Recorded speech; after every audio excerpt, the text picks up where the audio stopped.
Being advocate మనం ఏం చేస్తామంటే ఏంటంటే నువ్వు అప్పుల పాలైపోయినావు, అప్పుడు ఏం చేయాలా అంటే నువ్వు అడ్వకేట్ని సంప్రదిస్తే దాన్ని ఆ బ్రీతింగ్ పీరియడ్ ఇప్పిస్తాడు. ఓకే. ఇప్పుడు నీకు కట్టలేని పరిస్థితి ఉందనుకో, సార్ నా దగ్గరకు వచ్చి ఒక 6 నెలలు టైం ఇప్పాను సార్ అంటే, దీన్ని లీగల్గా 6 నెలలు టైం ఇప్పించేది ఎట్లా? సార్ ఒకళ్ళు వస్తే 1 ఇయర్ టైం ఇప్పాడు, ఒకళ్ళు 2 సంవత్సరాల టైం ఇప్పిమంటారు.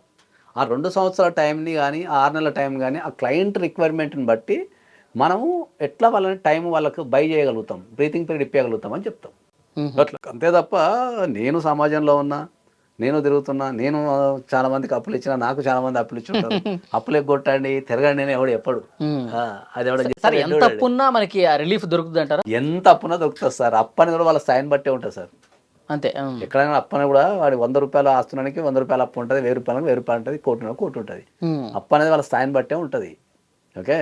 కాబట్టి అప్పుకి మనం అంటే 100 కోట్లు డీల్ చేసినవి ఉన్నాయి, 10 లక్షలు డీల్ చేసినవి కూడా ఉన్నాయి మనం. ఓకే. వాళ్ళ స్థాయిని బట్టి అది. ఒక్కొక్కరికి 10 లక్షలు చాలా ఎక్కువ.